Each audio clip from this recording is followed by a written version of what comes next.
The National Water and Sewage Authority (NWASA) hereby notifies the public of the enforcement of restrictions on water usage supplied by NWASA effective May 12, 2024 and covering the following activities. 1. Irrigation and watering of gardens, lawns and ground. 2. Washing roadways, pavements, paths, garages, outrooms, or vehicles with the use of hoses. 3. Filling of swimming pools and ponds. And 4. Any other purpose that, in the opinion of the authority, requires the use of a considerable or excessive quantity of water. This decision aligns with the Water Services Regulations SRO 41 of 1993, subsection 9(1), which empowers the authority to issue notices prohibiting either entirely or subject to specified conditions and for such duration as deemed necessary or expedient the use of water supplied by or obtained through the authority's pipelines in the event of water scarcity due to drought or other causes. The public is urged to adhere strictly to these restrictions and to cooperate with NWASA in conserving water during this period. Affordable quality products delivered to you via Superb Service. We are Superb Distributors, wholesalers and authorized agents for trusted products you know and love, like Rika Juices, Pure Heaven products, Bibbin diapers, New Bright laundry detergent, Allegra pasta, and more. Contact Superb Distributors at 435-2948 for superb quality and service.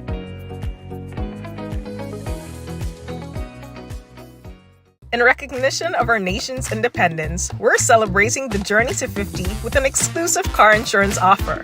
If you are 50 years and over or turning 50 in 2024, our 50-plus car insurance is perfect for you. It's loaded with free benefits like loss of use, special perils, and windscreen cover up to $2,500. Getting to 50 is filled with ups and downs. Let's celebrate these moments together and look forward to 50 more. Call Beacon Insurance at 440-4447 or log on to beacongrenada.com to get a free quote today. Special conditions apply. Oh yeah, gotta say hello and welcome to another Mikey Live program. I am your host Mikey Hutchinson, and we are coming to you live from the Spice Isle of the Caribbean. We have a lot of beautiful people, sand, sea, sun, music, you just name it. It's a good place to be. Visitors, if you're here, welcome to the Spice Isle. If you plan on visiting, well, hurry, we can't wait to host and accommodate you. All right, this is Mikey Live, news discussed, not told. Hey, to the first-time viewers, hello. And to the usual suspects, hello. Welcome. So we have a few things to talk about. Tonight, we have to tell you that there are some villagers at Grand Anse Valley who are irate in relation to a police-involved shooting that took place in the wee hours of this morning. We'll talk to you about that. Team Grenada drew against Big Bad Trinidad and Tobago. Yeah, baby. We're going to talk about that in a moment as well. The Minister of Youth and Sports, he told the Senate today that the Grenada government approved $350,000 for the failed Grenada Invitational, the one that was supposed to take place today. Is it? I think so. We'll talk to you more about that in a moment too. 2 men charged for setting fire without notice given to neighbors. It's a serious thing, I tell all of that. And firearm and ammunition confiscated according to police. We'll talk to you about these and more when we return on tonight's Mikey Live program. We gotta let you know the headlines was brought to you through the kind compliments of Coats, Grenada Limited, Digicel, NWASA, Real Value, IGA, Supermarket, Superb Distributors, Infinite Contractors. We've got the Beacon Insurance on board and all the other companies who are part of the business. We're saying hello to you. Welcome. welcome. So we're taking a little break and then we shall be back. All right, don't forget again, someone sharing tonight's program will receive some free credits, compliments to yourself. That lucky person might just be you.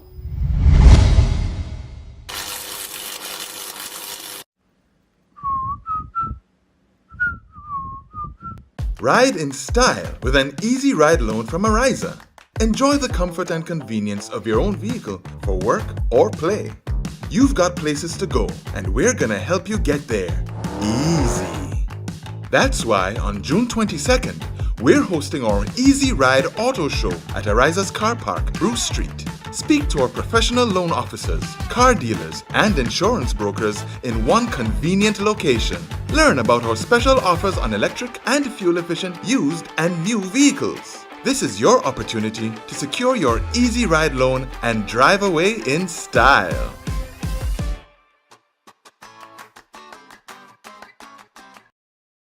Diamond Intercontinental Jewelry Store now has amazing deals, special discounted prices on wedding sets, watches and selected jewelry. We sell top brand jewelry and watches like Citizen, Guess and Klein and G-Shock, all at the best prices in Grenada. We also buy scrap gold and offer the best deals and customer service on the island. Opening hours Mondays to Saturdays 9:30 a.m. to 5 p.m. Diamond Intercontinental Jewelry Store, located at the Esplanade Mall, St. George's, Grenada. Visit our brand new remodeled store or call us on telephone number 414-3114, 232-1234 or WhatsApp 533-1581. Sale is on for a limited time only.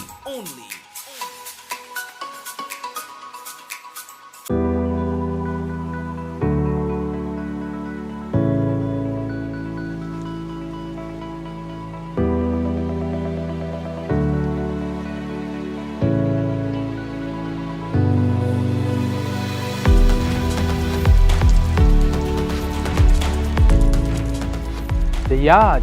Use a broom instead of a hose. Save water. This awareness initiative is part of activities under the Climate Resilient Water sector in Grenada. The project is funded by the Green Climate Fund, the German government, and the government of Grenada.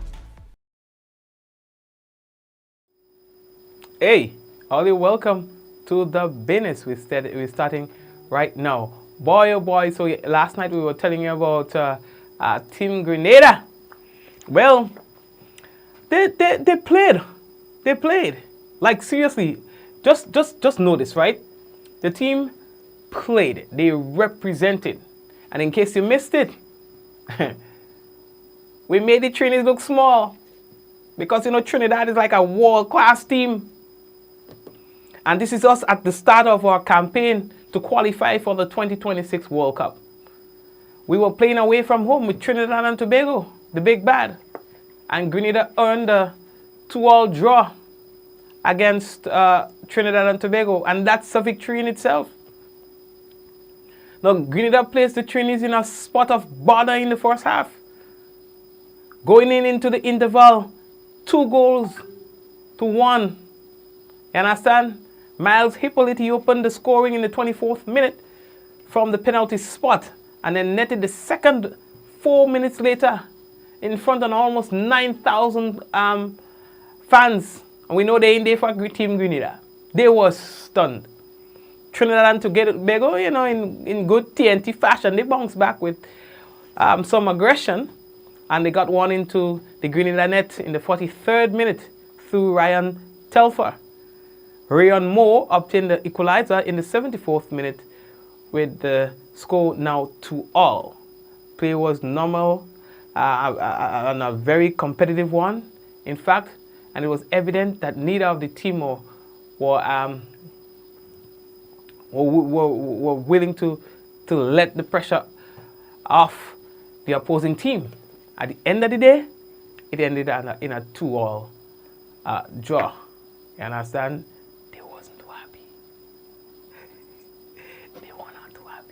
But that's all right. You know, when somebody look at you as a man that is very easy to beat, or the woman that easy, and then you just come, you show up, and they decide not to go so, that was Team Grenada.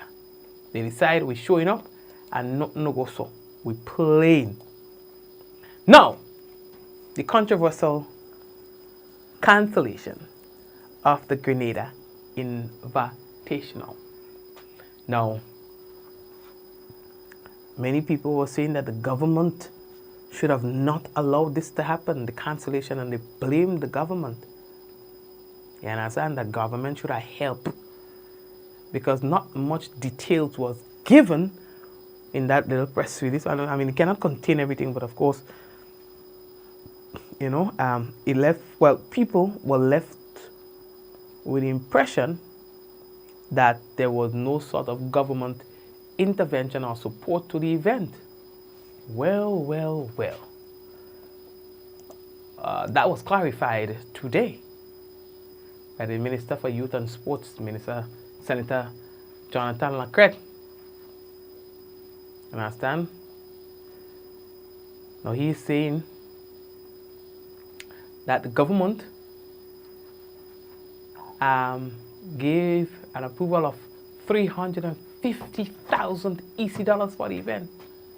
There are lots of talks about the postponement.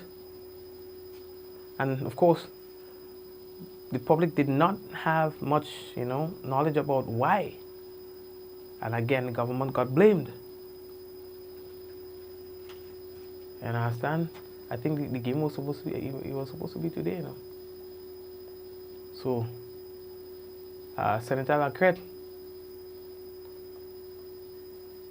spoke on the matter, saying that the Grenada government approved a cabinet submission in support of the event to the tune of $350,000. What happened? I don't know. So Senator Lacrette was saying that the cancellation of the event was regrettable. And he said that he did not hear from Dexter Mitchell, the man who has been spearheading the event. He said not until yesterday. You understand? So, as my cousin will say, I don't know. I don't know. But yeah. Anyway, let's go. 2 men have been charged for setting fire without notice given to a neighbor. I don't know when all over here. I just want to burn. Nicholas Harris, a 73-year-old retiree of Mount Morris, St. George, and Michael Francois, a 52-year-old landscaper of Fontenoy, St. George, they were charged with the offense of setting fire without giving notice to neighbors. The offense was committed on Wednesday, May 22nd, at Mount Morris, St. George. Both men were granted bail in the sum of $5,000 with one surety each. They are scheduled to appear at the St. George's Magistrates Court on Tuesday, 23rd July 2024. I know you had a big fire up so by a couple of weeks ago. Mount Morris, boyo, telling me why. And a man texting me wife. Hey. I realize only when I do my program, man text people choose to text me. Only when I do any business. On Thursday, 6th June 2024, during a joint operation, officers executed a search warrant, they say, at a home in Grandlands Valley, St. George.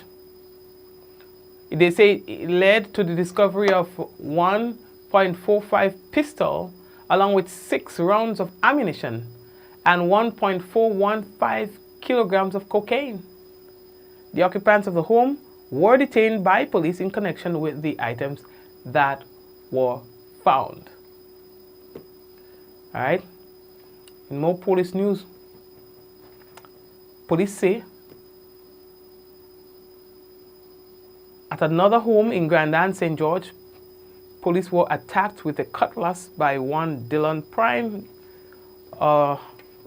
who is one of the occupants. As a result, one of the officers discharged his service firearm towards the individual, which led to him receiving a gunshot wound.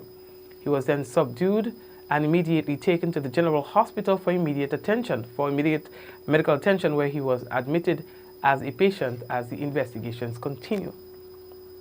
Well, I got a call this morning and I went to the village in the valley. When I got there, I met irate villagers. Irate villagers. You know, so your boy had to brave himself and go through. And the villagers basically were complaining in the manner in which this unfolded. I only got this release that I'm giving you now, like right now. I got it just before coming on the program. It says, at another home in Grandland, St. George's, police were attacked with a cutlass by one Dylan Prime. And I have an issue with this because I needed to know, based already, because I was trying to get to the police, based on what the villagers were saying, why were you at the home of the individual? So when I got the police release, I say, all right, I have some context. But then, when I looked at what the police sent, there was no context. It said, at another home in Grandland, St. George, police were attacked with a cutlass in the home of an individual. So I need to know, what were you doing there? How did you arrive there? Did you, were you conducting any form of business? Like, was there, did you go to execute a warrant? So it should read, at another home in Grandlands, police were executing an arrest warrant on one so in the execution of their duties. The suspect pulled a cutlass or so. I need context,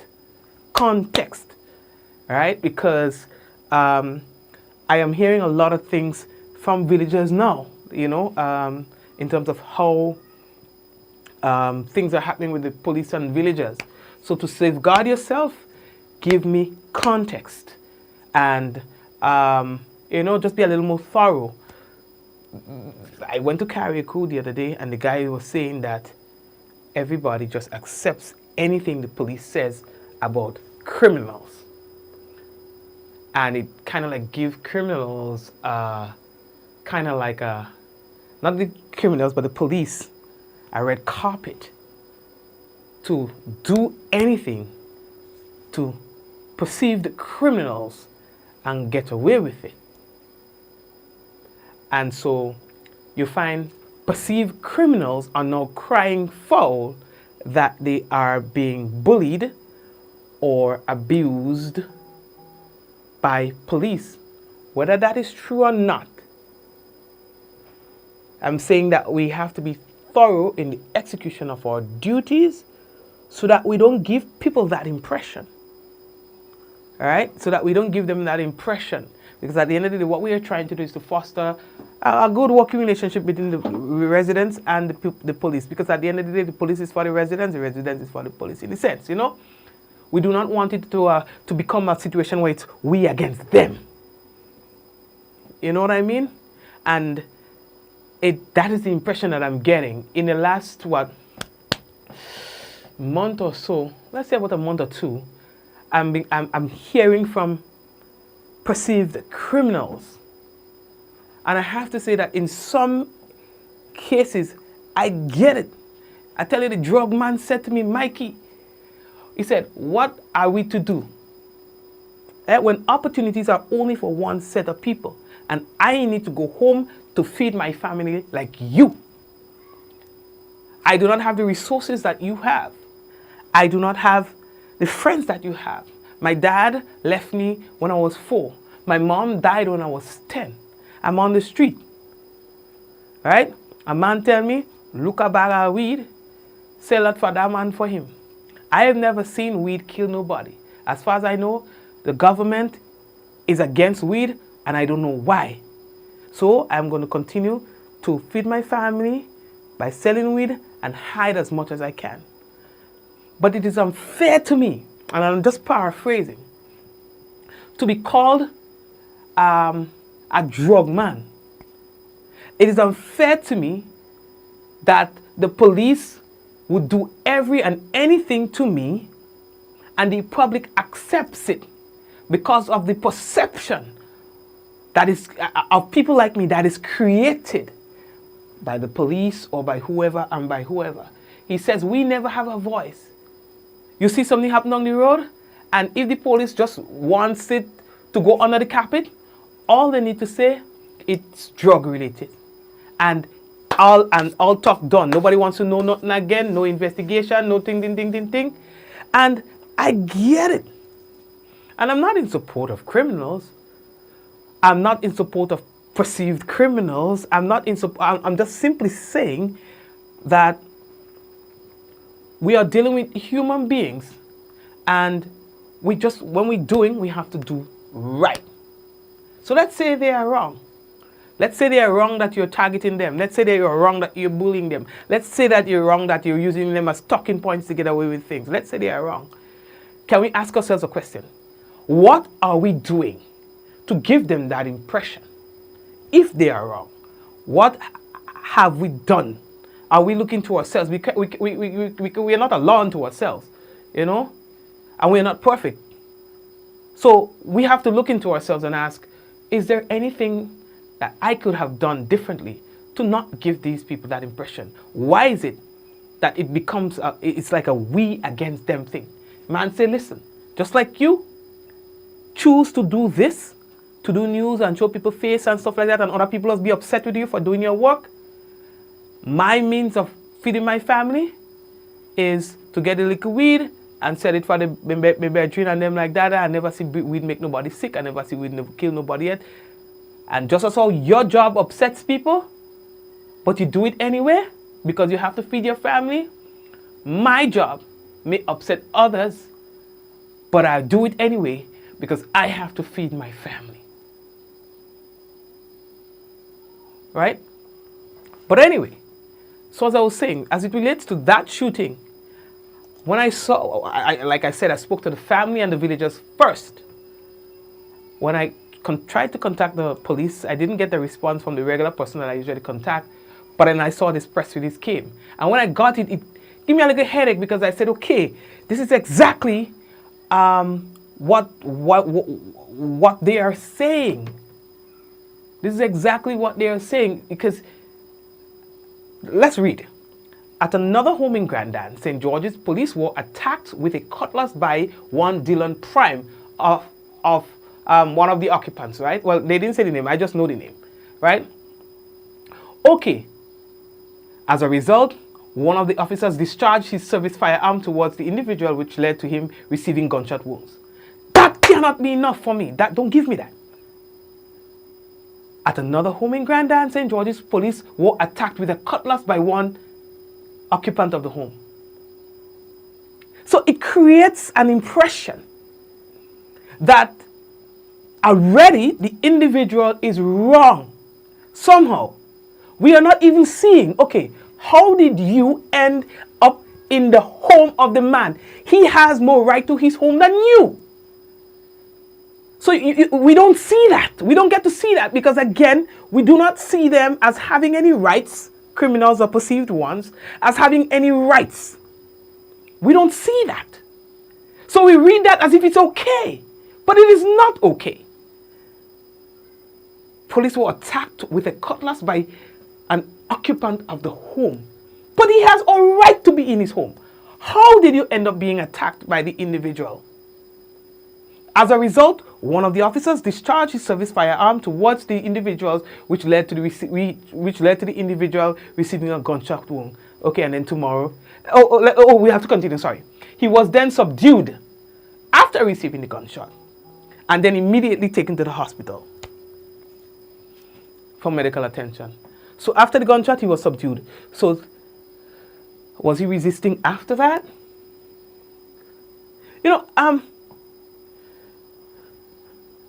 You get where I'm going with this, right? So anyway, the villagers are saying that, and listen, let me say it as it is. They say, I live in the ghetto. Man knocking down me door. I say, who they? Who they? That's what they say. Who they? If you don't say who it is, I come out to me cutlass, Who they? He opens the door, gunshot. I asked, was there a warrant? They say, no, they didn't see no warrant. I saw, but while we were there, I saw somebody say they pick up a warrant somewhere outside. When I looked at it, it bear the name of somebody else. I don't know if it fell from the police and was meant for somebody else, or if they were looking for somebody else in that home. I don't know, but it didn't correspond with who got shot. All right. But they're saying that the police were aggressive and they were not thorough in what they did, and could have, escalated a situation. Here are the villagers as I spoke to them this morning relating to that particular incident. Watch this. Watch this. The door closed. You hear? The door closed. Watch out, please. Watch out, please. Watch me, eh? No man ready to kill somebody as a door open. You see me? Yeah. That means you see me? From here. Watch it. Well, watch over there. No man ready to kill somebody. Watch the bullet. No man don't want no pity on no man. You understand? Come on. You understand? So that means the man come quite on the side here to open the door, and as he open the door so, hand length, he gets shot. That's madness. Because watch where the bullet end up. Look at it right here. Come, show it good. Look at it right inside here. A bullet. You understand? We get a shell outside. We had a shell. We had a shell. We had a bullet. And watch how much blood. Watch that. Watch how much blood. Watch. Come. More than one shot they fired. Eh? Now one. But why you come quite inside the man's house and shoot the man inside the house? Watch blood. All inside here. Watch blood. So you can know he didn't get shoot outside, eh? Blood all inside. You understand? That is blood. So you can see the majority of blood fall right here. Because that is the spot of impact. Right here. You understand? Mikey, that could have been a little child. That just showing me that anybody that opened the door here, they getting shoot now. Could have been a woman, could have been a man, could have been a child, could have been a toddler. Even if it was you that was staying here and they didn't know, they getting shoot here, you know.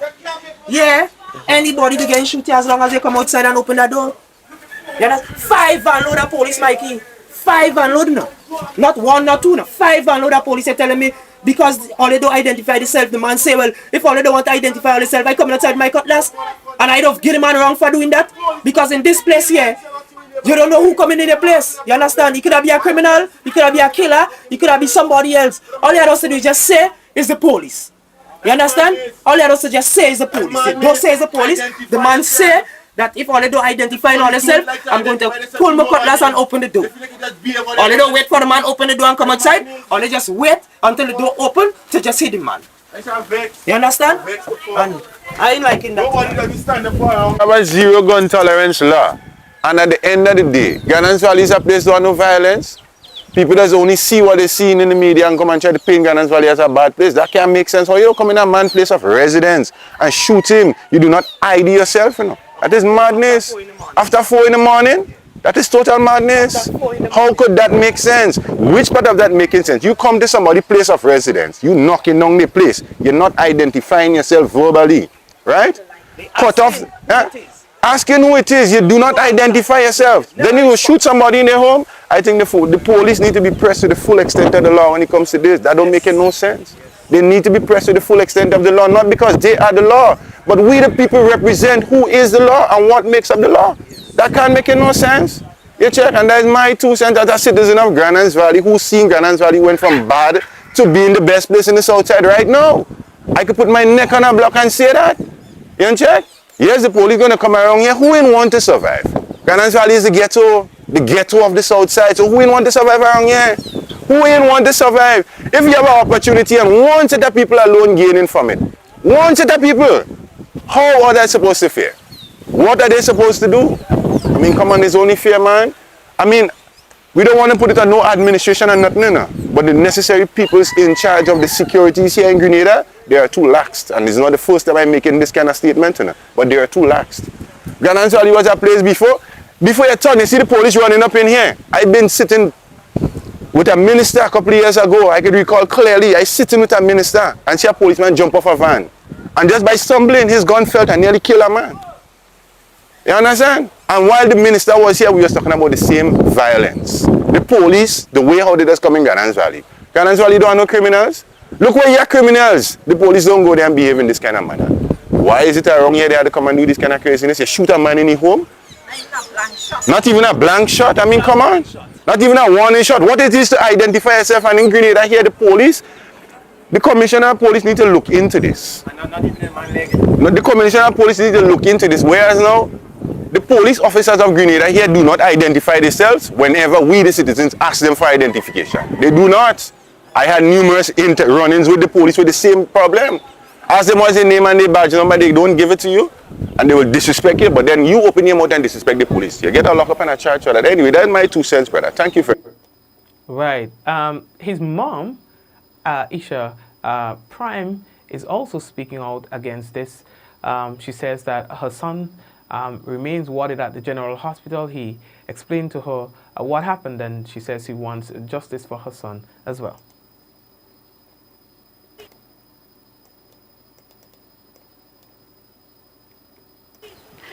They shoot him in front of his door.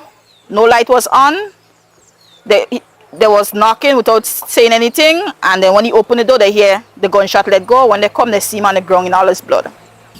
So I went to the hospital to see my child. When they was bringing him out to go and do his x-ray, he spoke to me.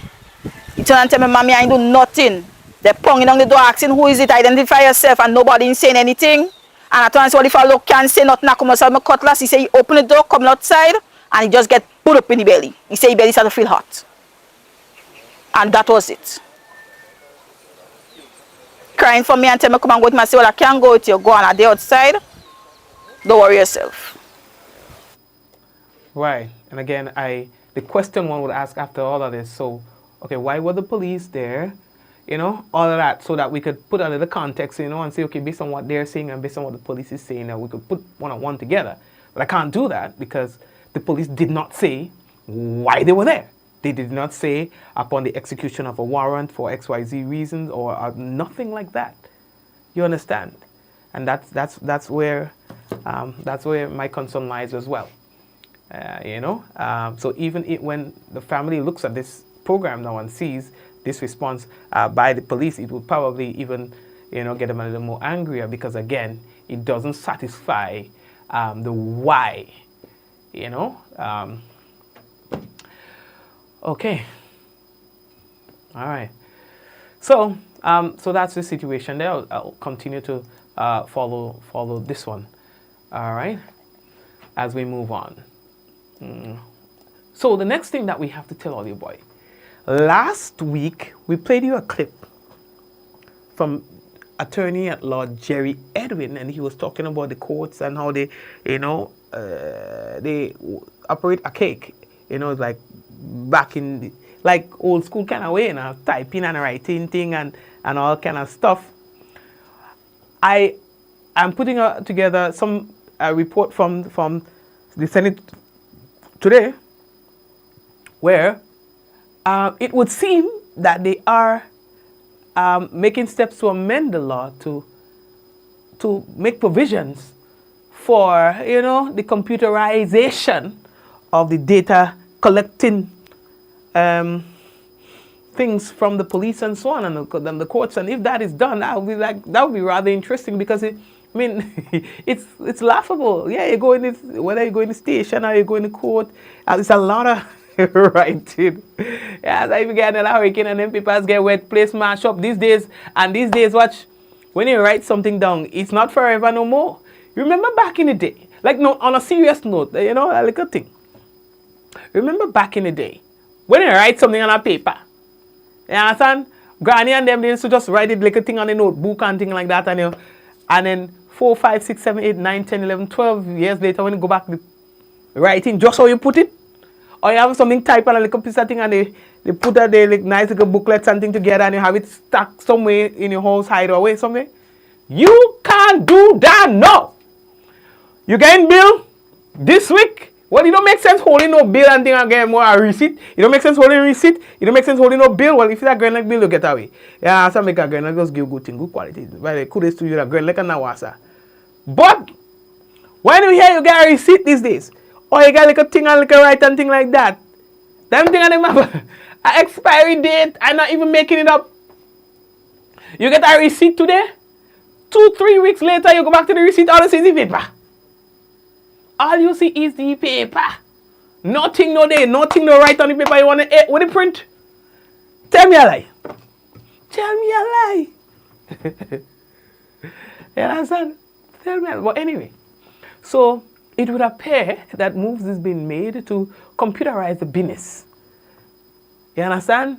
So that, people want liquor files and things, easy. Send that instantly. You understand? People want to make certain references, easy. That they in a folder somewhere, bam, bam, bam, bam, bam, bam, bam. You get that? You understand? Because it's now on computers, it's soft copy information we're dealing with right now. And I think that's good. And they are aggressively moving in on that one. So I'm happy to see that is taking place. Family, let me drink some water. I'm not talking too much. Let me drink some water in the business, and we will come back shortly. When we come back, by the way, we will have the national report, and we will also have the weather. Stay right there.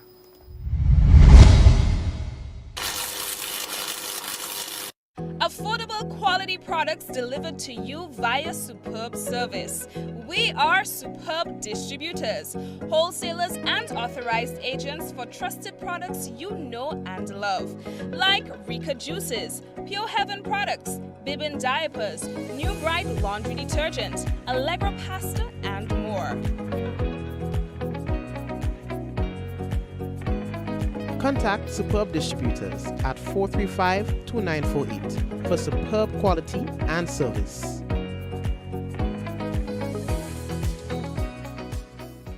In recognition of our nation's independence, we're celebrating the journey to 50 with an exclusive car insurance offer. If you are 50 years and over or turning 50 in 2024, our 50-plus car insurance is perfect for you. It's loaded with free benefits like loss of use, special perils, and windscreen cover up to $2,500. Getting to 50 is filled with ups and downs. Let's celebrate these moments together and look forward to 50 more. Call Beacon Insurance at 440-4447 or log on to beacongrenada.com to get a free quote today. Special conditions apply.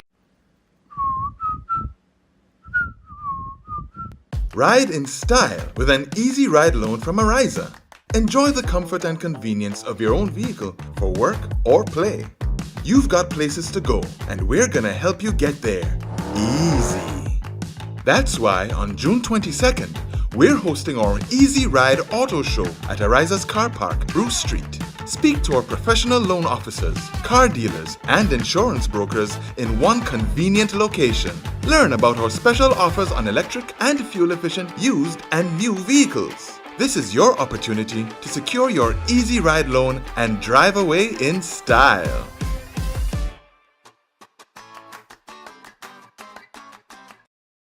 Diamond Intercontinental Jewelry Store now has amazing deals, special discounted prices on wedding sets, watches, and selected jewelry. We sell top brand jewelry and watches like Citizen, Guess, and Klein, and G-Shock, all at the best prices in Grenada. We also buy scrap gold and offer the best deals and customer service on the island. Opening hours Mondays to Saturdays, 9:30 a.m. to 5 p.m. Diamond Intercontinental Jewelry Store, located at the Esplanade Mall, St. George's, Grenada. Visit our brand new remodeled store or call us on telephone number 414-3114, 232-1234 or WhatsApp 533-1581. Sale is on for a limited time only.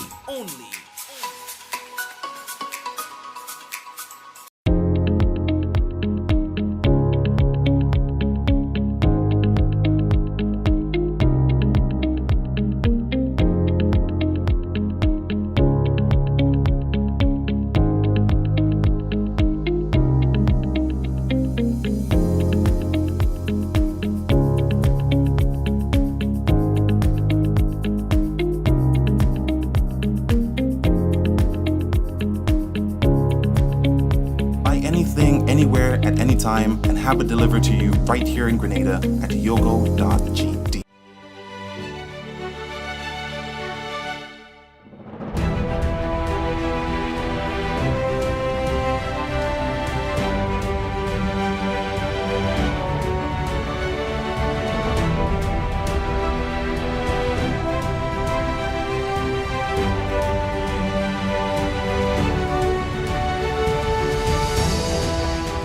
The laundry, always do a full load, save water.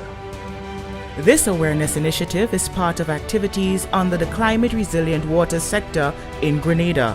The project is funded by the Green Climate Fund, the German government, and the government of Grenada.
This is the GIS Evening Report for Thursday, June 6, 2024. I am Rakisha St. Louis.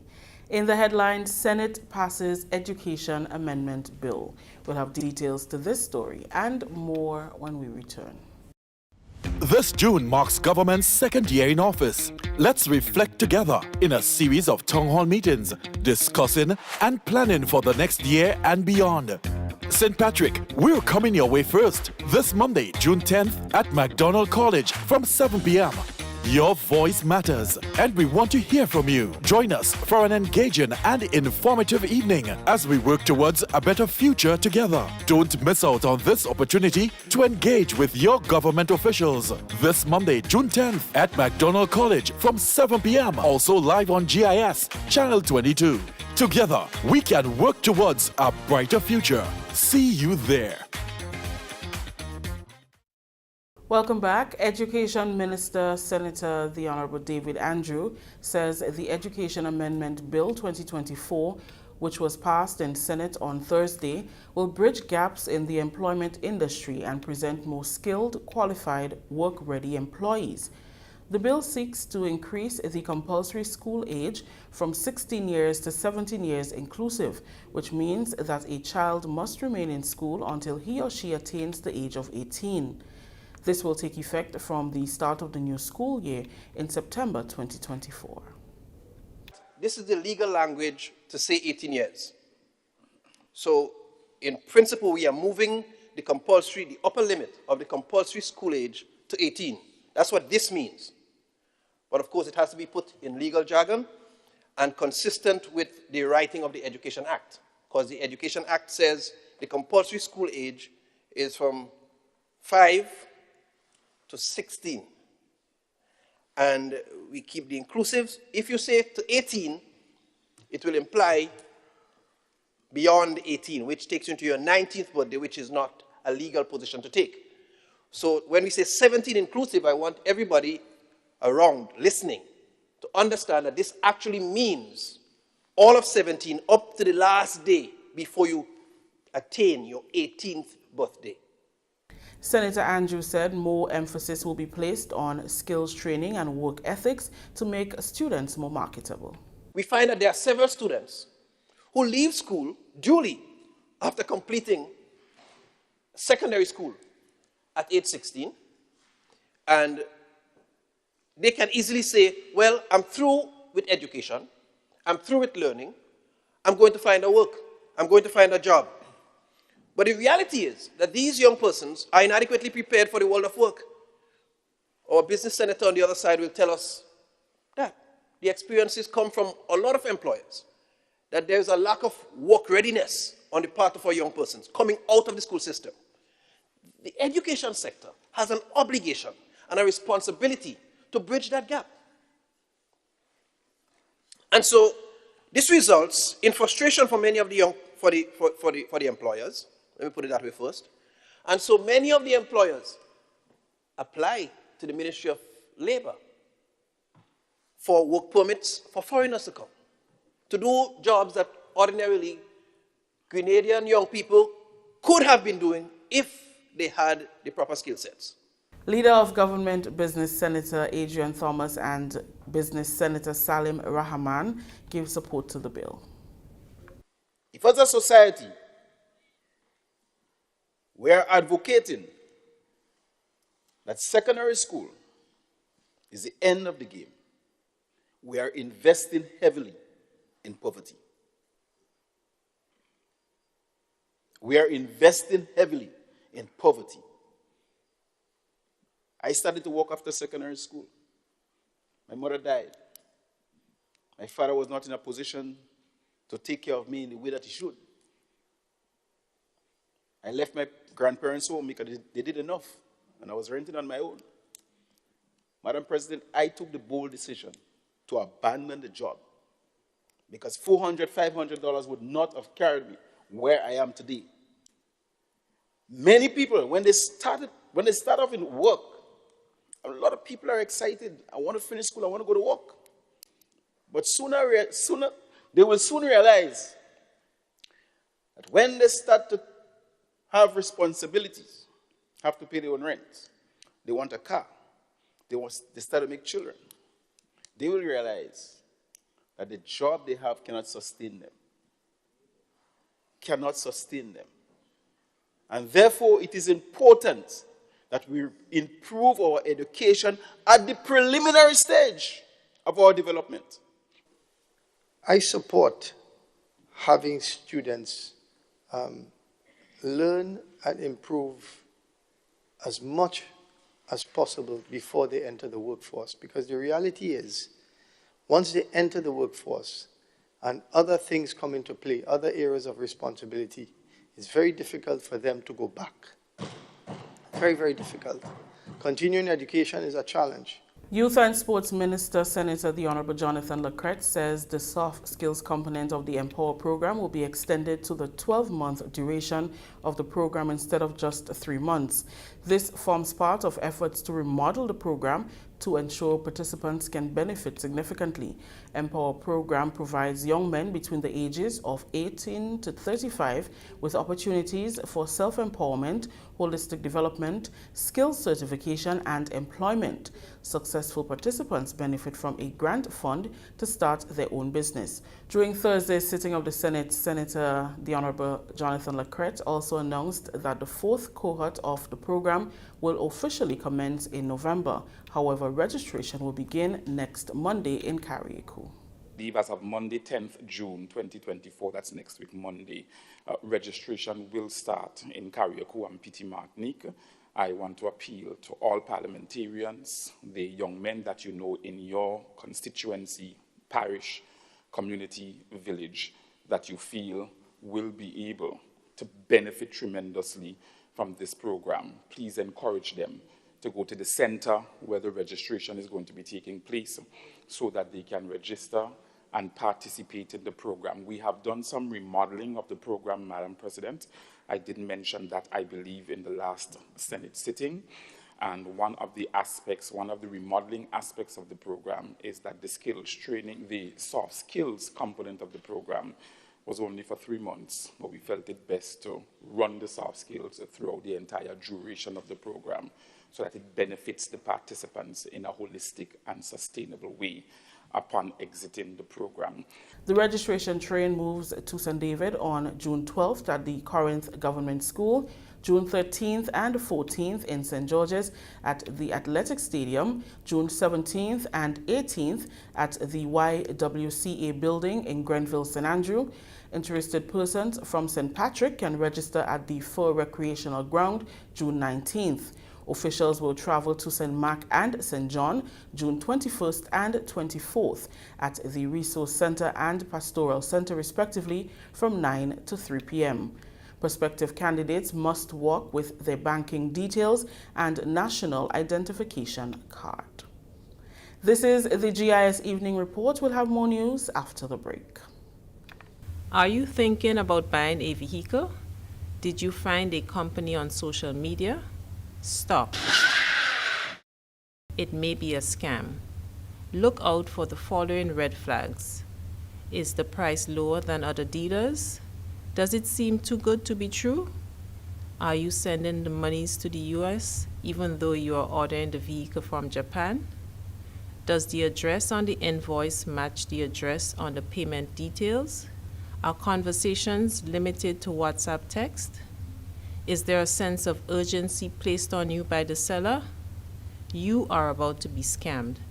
Do not take your hard-earned cash or even worse, a loan to send to these scammers. Once the money leaves Grenada's shores, you are not likely to get it back. Consider buying a vehicle already on island from an individual or a car dealer. Beware of these scammers. If in doubt, it's best to stay out. A message from the Financial Intelligence Unit. Welcome back.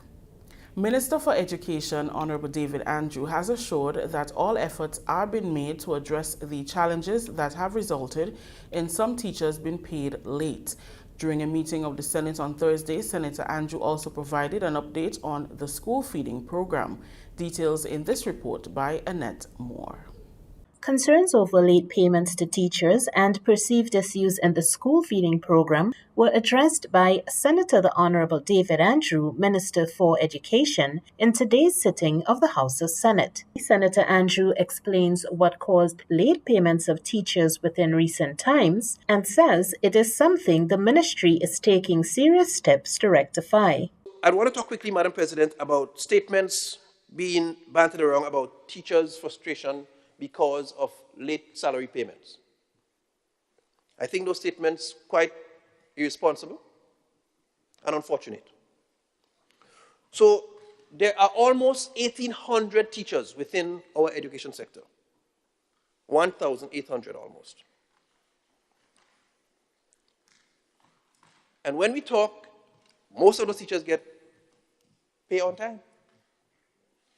We talk here, when we talk about teachers getting pay late, between January and May 2024, there were about 25 or 26 teachers who were appointed, reappointed, or reassigned.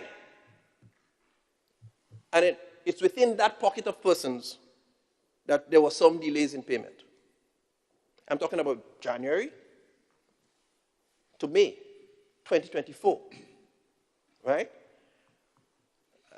I would admit, Madam President, that delayed payment is not something that I support.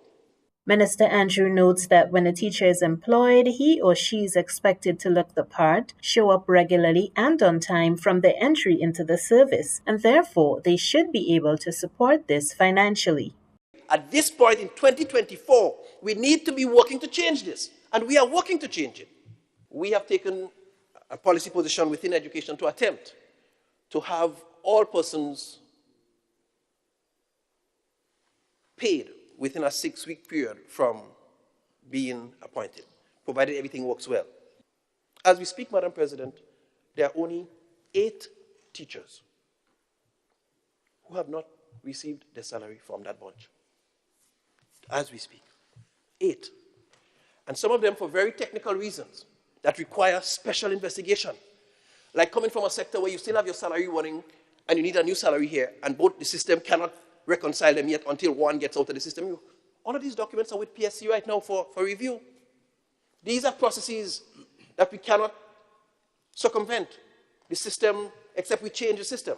So when you get information, it has to go to DPA, it has to go back to us, go to PSC, and except we change the system, which is probably done for review too, but these things take time. These systems existed for years. And so I too want to put on record my thanks for all of the agencies and partners that collaborate continually with education to see our teachers appointed. With regard to the school feeding program, soon to be rebranded the Healthy Start Nutrition Program, there is a continued focus on nutritious meals vetted by the Grenada Food and Nutrition Council. Minister Andrew says that at times, due to the supplies coming from various contractors, there may be unavoidable delays. You might find a school going to the business, or the business delivers, but they don't have all the stuff. So you might find one or two cases, and sometimes it's not their fault, sometimes it's shipping agencies' issues, sometimes it's general shortage. So we can't fault anybody for periodic shortages, but the system is there. One of the things I can say to you, we have not had, of the 10,000 persons being fed, and of the 101 schools currently, we have only had 1 or 2 reports from any school on occasions when there was some challenge. And once they called, we were able to rectify it. So there is a mechanism, Madam President, that if, for some reason, on any given day, more students decide to feed and it challenges the supply that's already there, there is a mechanism to deal with that. But if persons choose not to use the mechanism and put it out wherever else, we are not aware. But as we speak, as a Ministry of Education, we are not aware that there are significant challenges with food supplies. Senator Andrew reminded the House that earlier this year, the free meals program was implemented, removing the need for students to pay $1 and $3 per meal at the primary and secondary level, respectively. The program serves more than 10,000 students, attending in excess of 100 schools. For the GIS Evening Report, I'm Annette Moore. This is the GIS Evening Report. We'll take a final break. When we return, new ambassador of Turkey presents credentials to Governor General. Climate change is real, bringing hotter days and less rain. Less rain means less water, so it is crucial for all of us to conserve water at home. When washing my fruits and vegetables, I use a bowl of water, and later I reuse it to water my plants. This is how I save water at home. What are you waiting for?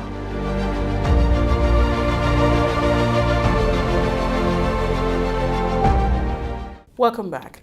Newly appointed ambassador to the Republic of Turkey to Grenada, Mrs. Bengu Yicit Guden, has highlighted her government's commitment to collaborating with Grenada in key sectors like agriculture, tourism, and education.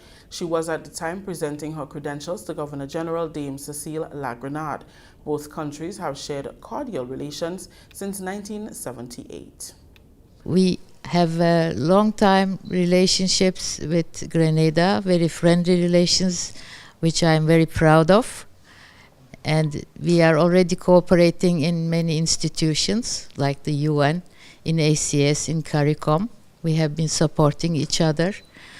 This really makes me very proud, and I'm ready, together with my colleagues at the embassy and of course with the backing of my ministry, to work on further deepen and diversify our relationships and find new ways of collaboration and cooperation. I was lucky to have a meeting yesterday with the Honorable Prime Minister and today with the Honorable Foreign Minister, and we already found some areas in which we can work together. And I will do my best to further cooperate with you and the institutions in Grenada. Governor General Dame Cecile Lagrenade shared similar sentiments, affirming Grenada's readiness to engage with Turkey in areas that play a significant role in the development of both nations. Your Excellency, Mrs. Bengu Yicit Guden, on behalf of His Majesty King Charles III and the government and people of Grenada, I am pleased to accept your credentials, accrediting you Ambassador Extraordinary and Plenipotentiary of the Republic of Turkey to Grenada. I am happy to welcome you to Grenada and look forward to working with you in strengthening the relations between our two countries. Since 1978, Grenada and Turkey have enjoyed cordial and cooperative diplomatic relations. Turkey has contributed to the government and people of Grenada through assistance towards the reconstruction of buildings following Hurricane Ivan, including the Caliste Government School. 820,000 EC dollars have also been donated to fund different projects. Dame Cecile thanked the Republic of Turkey for its generous donations made over the years. In 2015, the government of Turkey donated EC $537,000 to the Royal Grenada Police Force, which was used to purchase a new fire engine. In the field of education, full scholarships to pursue master's and doctoral degrees were offered by the government of Turkey in the areas of law of the sea and maritime law.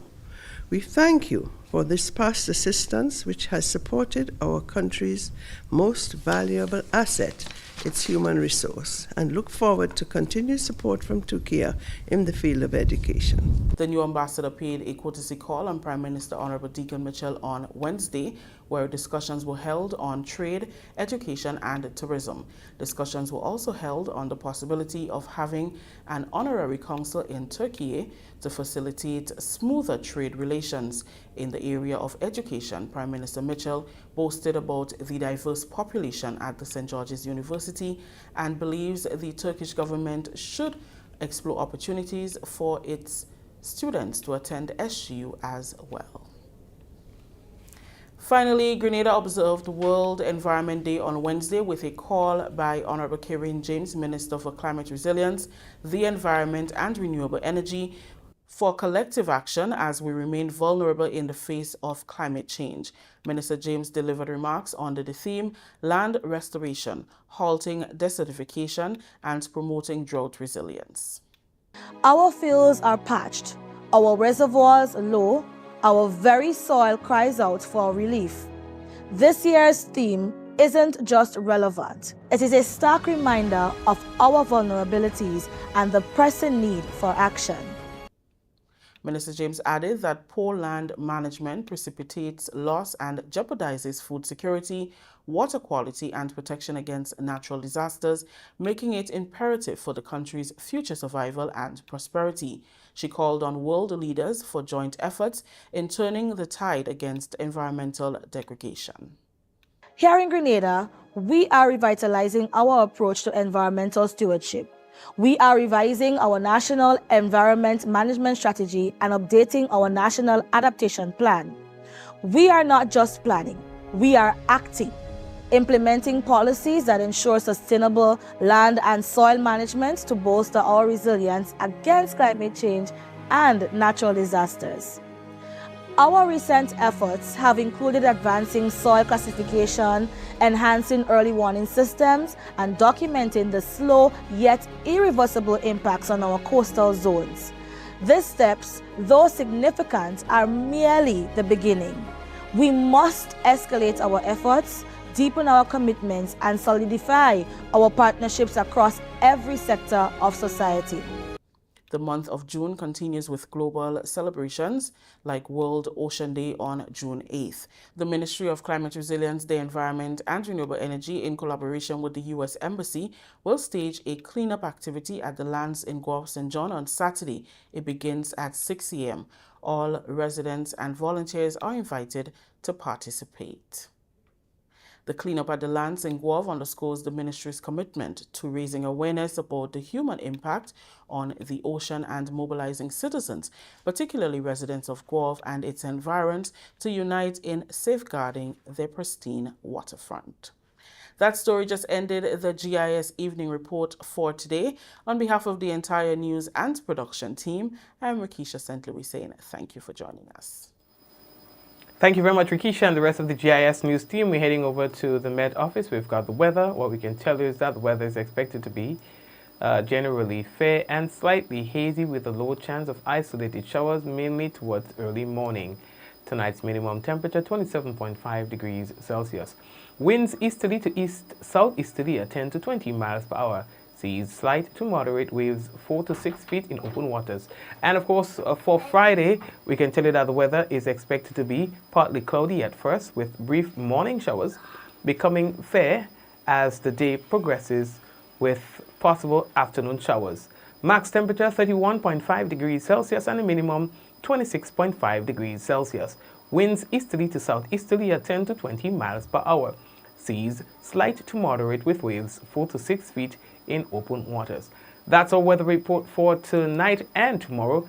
Before we head off, we want to say hello to those of you who are on Facebook, those of you who are on YouTube. Marcus is on YouTube, Celine is on YouTube, Catherine is on YouTube, I mean the usual people, Jennifer, Kenson, those of you who are there not saying anything, we're saying hello to you. Likewise, those of you on Facebook, hello to you. So we've got Karen, I haven't seen you in a while, what's going on? Diana, Claudette, Java, Bermuda, Hazel, Java again, and the sharing committee. Thank you so much. Deshana, Bernadette again, Michelle, Sylvina, and everyone else. Liz, I see you there. Barbara, Sweet P, Alice, Jacinta, and Joseph. God bless you. May God bless your families as well. And we touch base again tomorrow, God's willing, same time, same place. All right, so we're looking forward to seeing you again. Let's go. 5, 4, 3, 2, 1. We all say, Ja. No. Take care, everyone. Take care, take care. Don't forget to say a word of prayer as well, all right? God bless you.